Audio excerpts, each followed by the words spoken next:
हमारे चैनल से जुड़ने के लिए YouTube पर यस रामनगर चैनल को सब्सक्राइब करें। मेरे रब का सिस्टम है, जब तक उस खून को पूरा नहीं कर लेगा तब तक मेरा सिस्टम एक्टिव रहेगा, तेजी से काम करेगा, ओवर एक्टिव होकर काम करेगा और खून की मिकदार को बहुत जल्द वो लेवल पर ला देगा।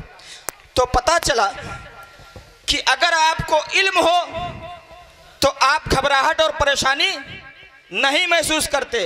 दूसरा, आपके घर में क्या होता है, जरा सा खून, अरे बाबू बहुत ही खतरनाक चोट लगी है, अभी तो इसकी जान चली जाती, मगर ये जान लो कि आधा लोटा खून गिरने के बाद भी कुछ नहीं होता। वो डॉक्टर था, उसे फलसफा मालूम था, उसे इल्म था, साइंस का जानकार था, वो मुतमईन था। यानी आप अगर इल्म रखते हैं तो आपके अंदर घबराहट और खौफ नहीं आ सकता। और दूसरी चीज, अगर आपको मोहब्बत है किसी से और शदीद मोहब्बत है तो मोहब्बत करने वालों को किसी चीज का खौफ और गम नहीं होता, उनके अंदर डर नहीं होता। और वजह क्या है कि आपने देखा कि हम जब महसूस करते हैं किसी चीज को, फीलिंग वही हमें तकलीफ देती है। फीलिंग बदल जाए, एहसास को मोड़ डाइवर्ट कर दिया जाए। अब उन औरतों को जिन्होंने अपनी उंगली काटी, उनका एहसास डूब चुका था हुस्ने यूसुफ के देखने में, तो दर्द महसूस ही नहीं हुआ, उंगली कटने का एहसास ही नहीं हुआ। मोहब्बत इतनी शदीद होनी चाहिए, वो नबी से हो, आले नबी से हो, किसी वली से हो या हजरत अली से हो, किसी से भी हो, शदीद होनी चाहिए। सुभान अल्लाह। और जब मोहब्बत शदीद होगी, मैं बताता हूँ कि आखिर सब परेशान क्यों हो जाते हैं। हर आदमी बेचैन है, कोई औलाद के नाफरमानी से बेचैन है, कोई औलाद ना होने की वजह से बेचैन है, कोई शौहर से परेशान है, और बीवियाँ तो सब शौहर से परेशान है।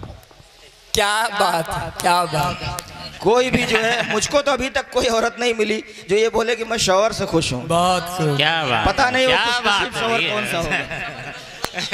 भाई साहब क्या बात, क्या कहने हैं। तो बहरहाल, तो सबकी परेशानी है। परेशानी खत्म क्यों नहीं होती, आप उसमें बेचैन क्यों होते हैं, परेशानी के साथ इत्मीनान के साथ जीते क्यों नहीं हैं, तकलीफ के साथ सब्र क्यों नहीं है आपके पास।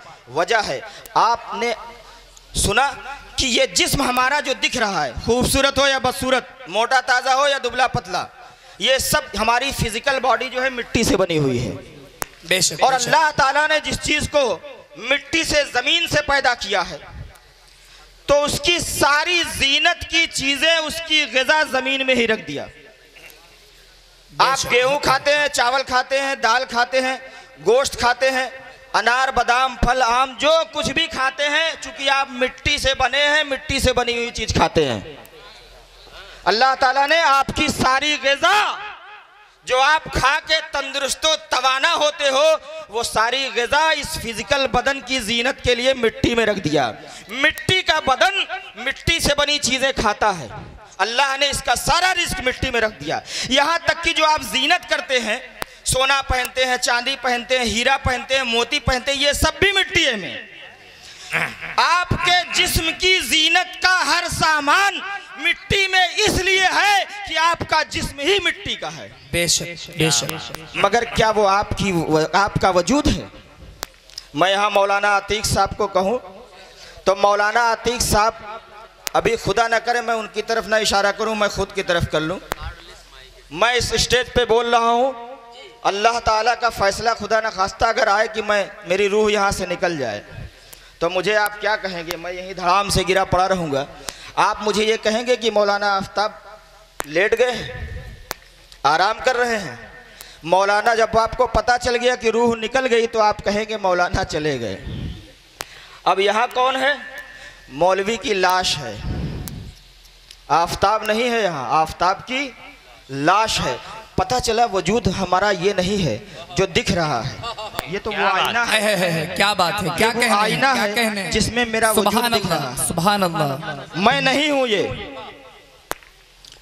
मैं नहीं हूँ ये, यहाँ जो गिरा हुआ है वो मैं नहीं, जो निकल गया। लोग कहते हैं रूह निकल गई, तो अब कौन है का आफ्ताब की लाश है, तो वो कहाँ गया। और उससे जब उसने तो जिंदगी भर उसको देखा ही नहीं जो उसके अंदर बोलता था, वो कहाँ चला गया। यानी वजूद हमारा खुद जिंदगी भर अपने वजूद से नाबलद रहता है।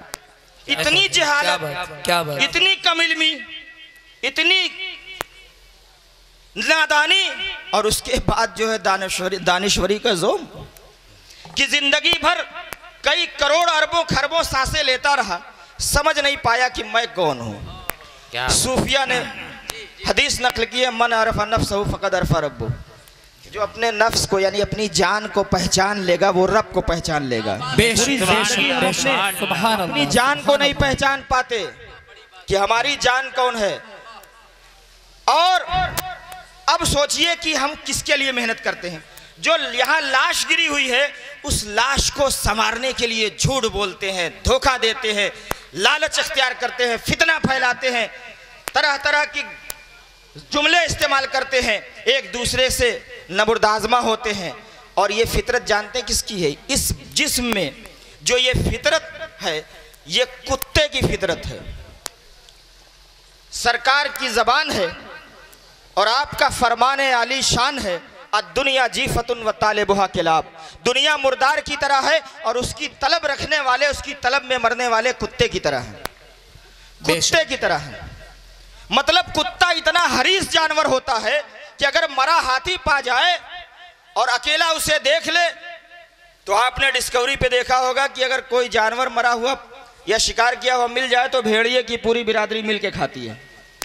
मगर कुत्ता इतना हरीस जानवर है कि वो अगर अकेले मरे हुए हाथी को पा जाएगा तो पाव भर हजम करने की ताकत है, मगर पूरा हाथी हजम करने के लिए वो जंग लड़ेगा अपने भाइयों से। क्या बात, कि खाने नहीं दूंगा एक बोटी जब तक मेरी पूंछ नीची न हो जाए। इतना बड़ा हरीस होता है कि सरकार की जबान ने उसे कहा कि वो कुत्ते की मिसल हो जाता है, जिसके अंदर दुनिया की लालच ऐसी बैठ जाए कि वो माले हराम तो खाएगा लेकिन माले हराम में भी बंटवारा नहीं कहेगा, सब मैं खाऊंगा। और यहाँ के ऊंचा शरीफ में बताने की जरूरत नहीं है, सब जानते हैं कि कौन कैसे खा रहा है और कौन किस पर इतरा रहा है। मगर मैं ये बताऊं कि ये किसके लिए हम कर रहे हैं? वो जिसे मिट्टी हो जाना है, जो मिट्टी से बना था। अपना वजूद अलवी है, रूह आला इल्लीन से आई है, रूह का मकाम बुलंद है। रूह आत्मा ये दुनिया का सबसे बड़ा सवाल है, जो 4000 साल पहले भी सवाल था, आज भी सवाल है, रूह है क्या? हर नबी से उसकी उम्मत ने पूछा कि रूह क्या है, आत्मा क्या है। ये सवाल इंसानी जहन में आता है कि मैं चल रहा हूं, बोल रहा हूं, खा रहा हूं, पी रहा हूं, फीलिंग कर रहा हूं, सोच रहा हूं, मेरे हवास काम कर रहे हैं, कैसे कर रहे हैं, कौन है मेरे अंदर?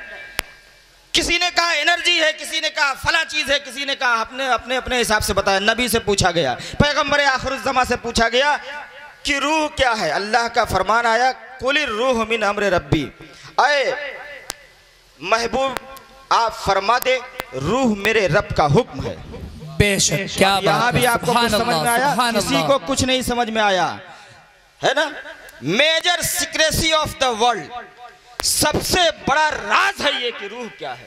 और रूह को समझने के लिए रूहानियत वालों से मिलना होगा। क्या बात है, सुभान अल्लाह। तो यहाँ तुम शैतान को ज्यादा समझते लिए आते हो, रूह ये जानते हो? ये रूहानी शिफा खाना आपने लफ्ज़ सुना होगा, ये अशरफी आस्ताना रूहानी शिफा खाना। रूह बीमार हो चले आओ, शिफा मिल जाएगी। रूह सबकी बीमार है, मैं भी बीमार हूँ, मैं बड़ी बात नहीं कह रहा हूँ, मैं खुद भी बीमार हूँ, मेरी रूह भी बीमार है।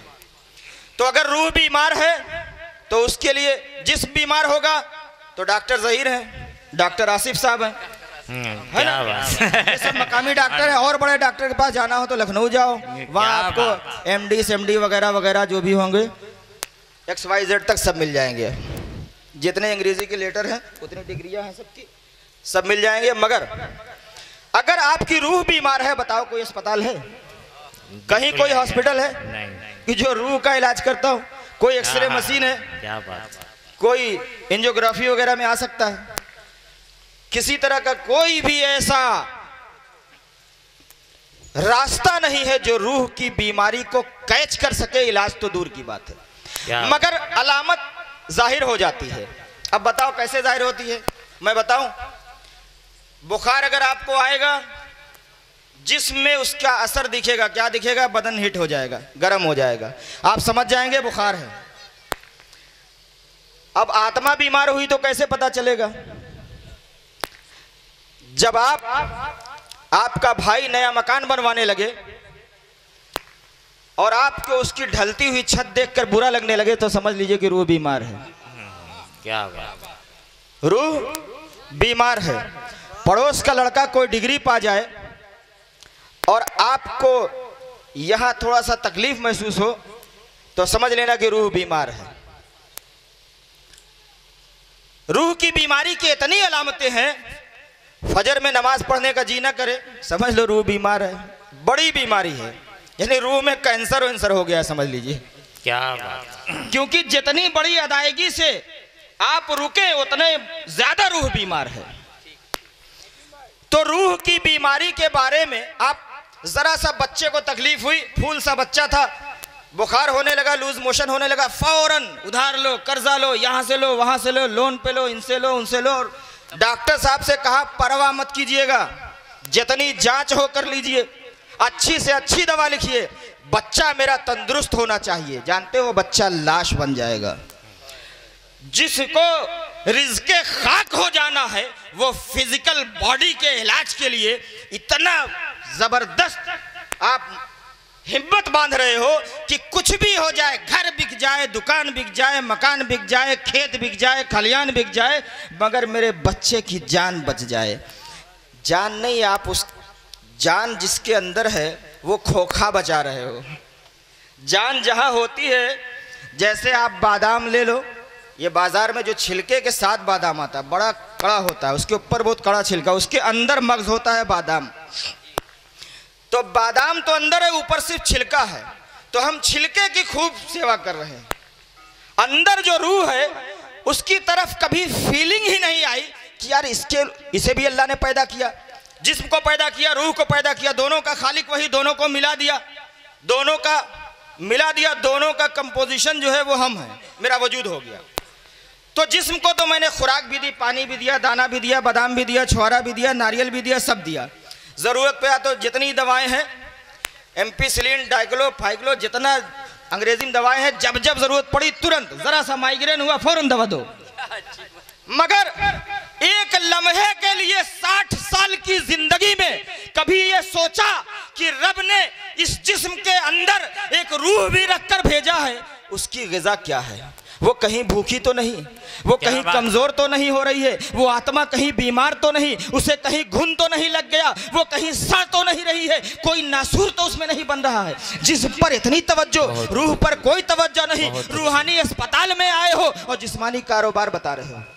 बहुत अच्छी, बहुत अच्छी। कितने ज़ायरीन हैं यहाँ जो खड़े होकर मखदूम सिमना से ये कहते हैं कि ए अल्लाह, मैं तेरे इस नेक बंदे की बारगाह में हाजिर होकर तुझसे अपनी रूह की बीमारी की शिफा मांगता हूँ। क्या बात, मेरे रूह को तमाम अखलाकी बीमारियों से पाक कर दे। अखलाकी बीमारियां रूह की खराबी की अलामत हैं।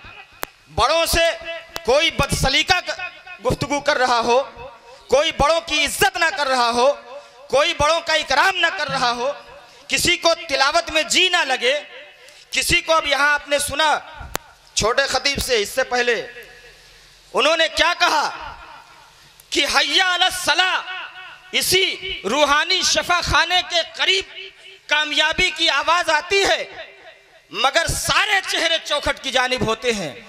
कुछ ऐसे होते हैं जिनका एडमिशन हो चुका होता है, जिनका इस रूहानी शफा खाने में एडमिशन हो जाता है।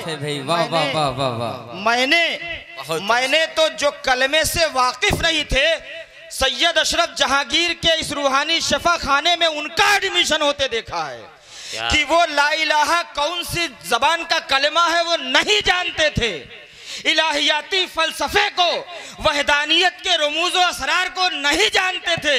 यहाँ आए, कलमा पढ़कर हल्का बगोश इस्लाम हो गए। क्या बात है। खुद न थे जो राह पर औरों के हादी बन गए। वो लोग जो इस राह से नावाकिफ थे, मेरे अशरफ ने करम किया, रूहानी शफा खाने में उन्हें इज्जत बख्शी, रूह का ऐसा इलाज किया कि कुफ्र की तारीकी मिट गई और इस्लाम का नूर चमक उठा सीने में। क्या बात है, सुभान अल्लाह। और आप तो पहले से नूर वाले हो, मगर आप इस शफा खाने में आकर क्या कर रहे हैं? आपने कभी इस पर गौर नहीं किया।